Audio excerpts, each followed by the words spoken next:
First question is from Kenny in JB. This is in Malaysia, okay? Kenny in JB says, after winning a great victory in life, is it okay to take a break? Sometimes people feel tired after overcoming a difficulty, and the answer is yes, of course.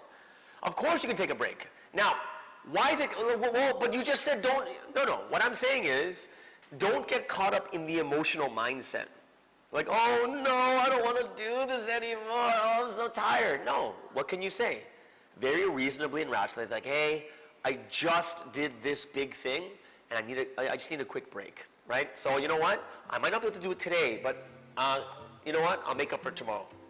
So what happens is, you become very reasonable, and you are actually telling the people, yeah, no problem, don't worry about it. Yeah, hey, thank you so much. I really, really want to do this. I want to help you out. I just finished this big project.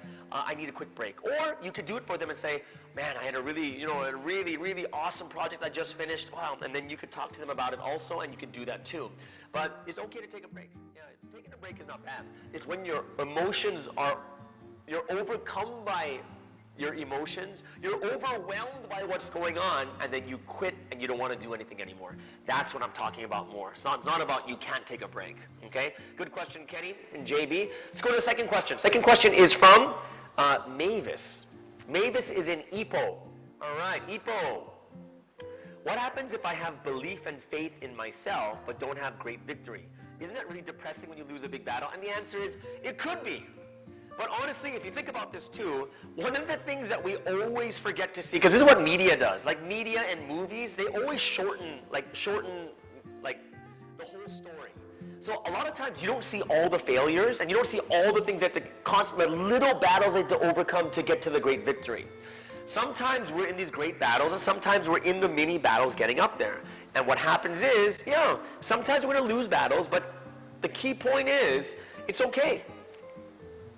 That's not the last battle, right? We're going to have these little battles that move up, and sometimes we make we might not make it there, but you got to keep, that's part of making the big victories is you have the small battles there too. So if you look at all the other big stories of people who are successful in life, none of them have like a story like, hey, I was perfect from the beginning, never made a mistake, $1 million when I was 3 years old. I can tell the stock market inside out when I was 4.5. Like, no one does that, right?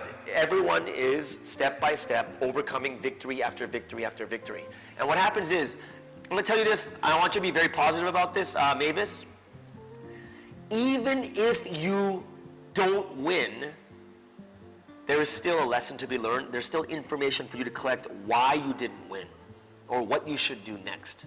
And that's why as long as you learn, there is something you got to take out of it. Okay? So don't just think that, oh, I lost, so then there's nothing to take out of it. No. Life is try, fail, learn.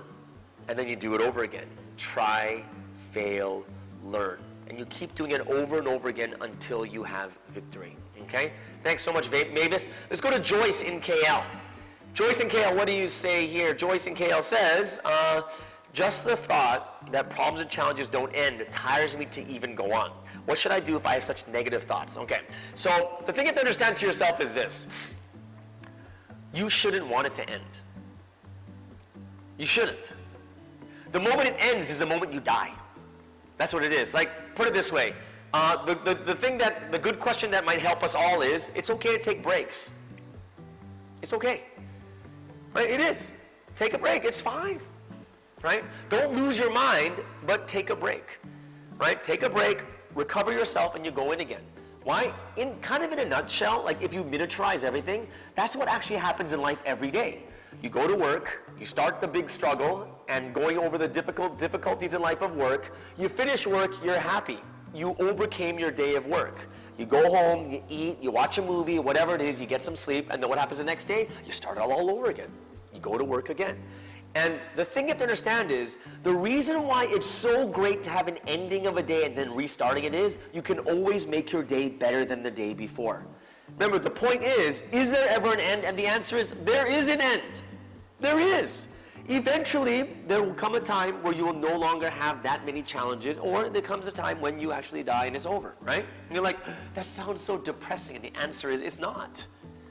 Life in itself, I tell you this, people want to be comfortable, right? But the interesting thing is, people hate being idle.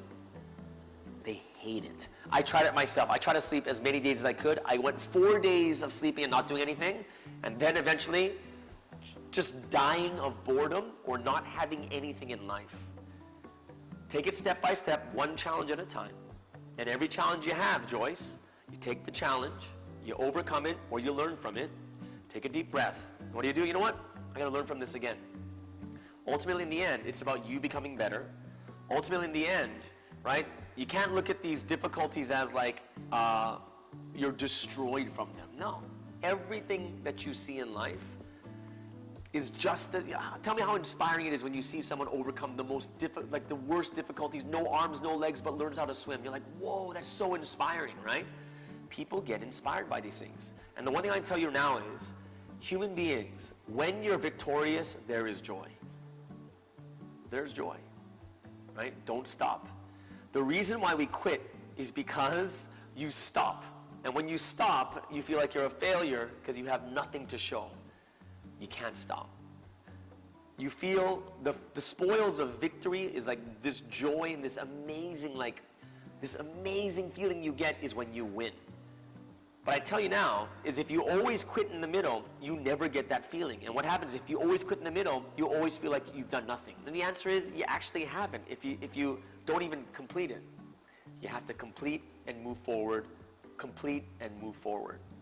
When you do this, you begin to feel what it's like to be victorious in all these small things in life. And if I were you and you're a little bit negative, one thing I do suggest for you with these negative thoughts is you have to start with small things, small victories.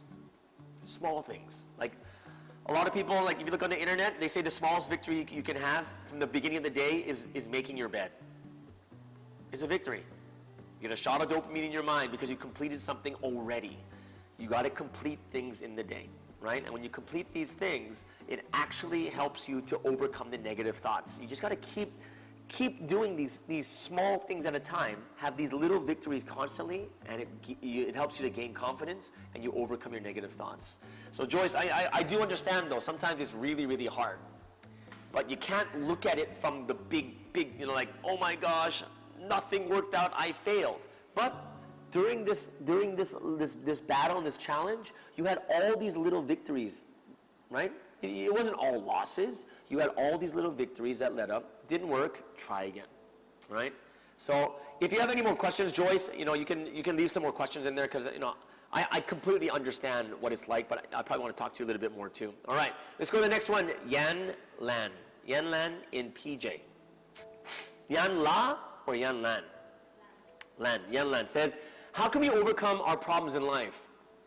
So that's a big question. And it really depends on what problems you have. But I'll tell you that most of your problems, one of the reasons why it's overwhelming is because you don't split them up into smaller problems, right? You want to break up your problems into small goals, right? Small goals one at a time.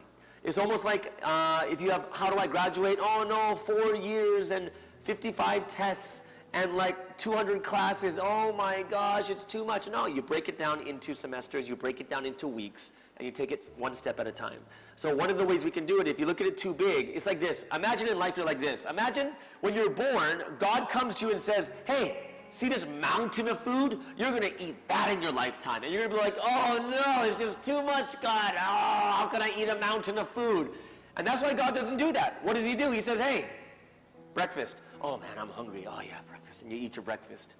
And he's like, hey, oh, lunch. Oh, I've been starving. Okay, I'm going to have lunch, right? You take it one meal at a time, right? And when you have these problems in life, you want to break up your problems. You break the problems up into little sections, and you want to face them bit by bit by bit. Are you going to win all your problems? Are you going to overcome every problem? No, you're not. That's just a normal part of life. But you have to realize is, yeah, even though those things happen, even if you fail a test, do you think your life is over, really? No. Like, people are just over dramatic. You fail a test, you take it again. Oh no, but what about all that money? Yeah, you do have to pay more money, but it's not the end of the world. It's not. It's not the end of the world. Even if you get fired from your job, what, does that mean you can never work again? No, you can work again. And sometimes you can find even a better job, okay? So, it's all about, this mindset. The healthy mentality and mindset is good. And especially like, who was that before? Was it Mavis, the one that was kind of negative? They said negative thoughts? Joyce. Yeah, Joyce. Also, one good thing I really suggest for you is you need to have some really good positive people around you. Positive people around you, positivity is very, very contagious. Okay? Let's go to Desmond. Desmond in KL. Desmond says, I find it hard to have faith and confidence when I'm not in control of things. And the answer is, that is true. But you have to understand something is, you cannot think you have control. Like, you already answered your question. I'm not in control of things. And the answer is, yeah, the things you're not in control of, you can't do anything about. But you have to take control of the things you are in control of. That's what we're supposed to do. Right? Yes? Can you have faith and confidence in things I have no control of? Like, who's going to hire me? And the answer is no. Why? Because it's not you. But if you have expectation that I need control of everything, we'd have confidence in very, very few things. Your confidence should be, I'm capable. My confidence is, okay, yeah, I can do this. Yeah? Right? I have faith and confidence, but what about things I don't have control in? You don't have control. And that is a reality you have to acknowledge. Hey, I can't control that, but I can control this. If you look at all the successful people, they really don't care about the things they don't control. But they do their best for the things that they can. The problem we do is, there's things we can't control, we get so discouraged, and what do? We don't do anything at all. And we're just like, I'm just not going to do anything. And that's like Elijah, who just says, kill me now, I don't want to do anything else. Don't worry about the things you can't control. Why? Because you can't control it. But have faith and confidence in the things you can control, right? And that's something you can do. Don't worry about the things you can, right? And once you acknowledge this, it's fine, right? You acknowledge it. Like, I don't control that, but I do control this. I do control effort. I do control how well I do. Yeah. Because if you can control your grades, how well you do with your grades, and how much you study, that will give you a better chance with the things you can't control, right? It does. If you have straight A's constantly, it will give you control of the things that you can't, but it gives you a much better shot of it, right? If you work harder than everyone else, it'll give you a better chance to the things you can't control. Have faith and confidence in the things you can. And the things you can't, for myself, I pray. Because I can't control it. So I pray and I say, God, I have no control over this. Like what? I always pray before these broadcasts, like, God, I can't control electricity or the Wi-Fi or Facebook or YouTube. God, please, you got to help me out with this because I can't control it. And I leave that to God. But what can I control is what I prepare, right? What I study. Okay? Thank you so much, Desmond. Let's go to Jing Zong in Kajang. Kajang has what good food there? Satay, and I had that 2 days ago. I got to go to Kajang for some satay. Either way, how can I quickly get myself out from the emotion of being a failure? Okay, so emotions. Do you know what the one thing that emotions need? It's actually time. Time is the number one thing emotions need. And that's why, for one thing is, when you get emotional, you got to give yourself time. And if you want to shorten that time, there's two things you can do really well. Number one is breathing exercises. I'm dead serious about this. You got to control your heart rate. Breathe slowly, deeply in and out, and you want to get yourself at a heart rate or breathing 8 times per minute. You want to get yourself to that level of breathing deeply 8 times per minute, slow your heart rate, and get yourself to calm down, right? The second thing I really suggest is, if you're a person of faith, you got to pray, and if you're a person not of faith, then meditate. Because that also begins to ignite the prefrontal cortex, and that's the thing that's shutting off when you're emotional. If you want to speed in the time, I would definitely suggest number 1 is breathing exercises, and number 2 is meditate or pray. And this is actually proven scientifically to bring you back to that rational and reasonable state. Okay? So those are 2 exercises you can really do, but overall you need time. Which means I really suggest do not make any decisions in that state. Don't say, kill me now, God. There's no point, right? You want to kind of give it some time, calm yourself down, think reasonably and rationally, and then right? Then you could do the next step. Okay? Thank you, Jingzong. Let's go to Shining Star. Shining Star, what should we do to strengthen our faith and belief? Okay, great question. What can you do to strengthen your faith and belief? How do I strengthen it, right? Well, faith is, one thing I want you to tell you is, faith is not blind. It's not something like, I don't know anything, I'm just gonna do it. That is not faith. You gotta understand this, that is not faith. Just like we talked about marriage, you need to have enough information to take the leap of faith. It's not no information and just go out of faith. You need to, like for instance, when it comes to like faith and belief, like say in God, then you need to learn about God. Then you need to pray to God. Then you need to do the things that give you enough information so you can have faith. Faith is not something that is just, boom, I got faith now. It's not like that at all. Faith is you have enough information till this point for you to take the leap of faith. Just like marriage, you know each other to a certain point where it's enough for you to take the leap of faith. Right? So don't think that it's a blind thing. It is something that you get yourself when it's enough. You'll never get 100%, but at one point it is enough where your faith is there and you can believe, say, okay, I'm going to do this. Okay? All right, Nick in Brisbane. Oh, cool. Nick in Brisbane. Brisbane in Australia. Great. It says, I feel like I have 3 days where I am raising my level and 2 days when I flatline. How can I increase this cycle? Okay, I'm going to tell you this amazing thing about what you're talking about right now is that is a great cycle. That is actually an amazing cycle to go 3 days growing, raising your level, and 2 days flatlining. What you have to think to yourself is, when you're raising your level, like I said, people need breaks. People need time to, and I'm going to use this word, is decompress or debrief yourself of what just happened over the last 3 days. You do. You need that time. Because that's part of growth, is looking back and saying, wow, how did I grow? What was different? Wow, this is great. You need a time to decompress. You need a time to debrief yourself and say, oh, what happened these last? But that's an amazing cycle. I'm going to say, Nick, a lot of people don't even have that. A lot of people are like 1 and 2, 1 and 2. 1 day up, 2 days down. 1 day up, 3 days down. If you're going 3 days and 2, that's amazing. I say that's great. Use that time of flatlining, not as a time of flatlining, but as a time of reflection and a time of looking back at what did I just do over the last 3 days? What did I do? That's amazing. I'm going to say that is really, really amazing. Okay? Great. That's great. Increasing your cycle, you just got to change your mentality of what flatlining is. Flatlining is not flatlining. In that case, I would say use it as a time of reflection instead. Let's go to Lo Chang Jin. I think this is the last question.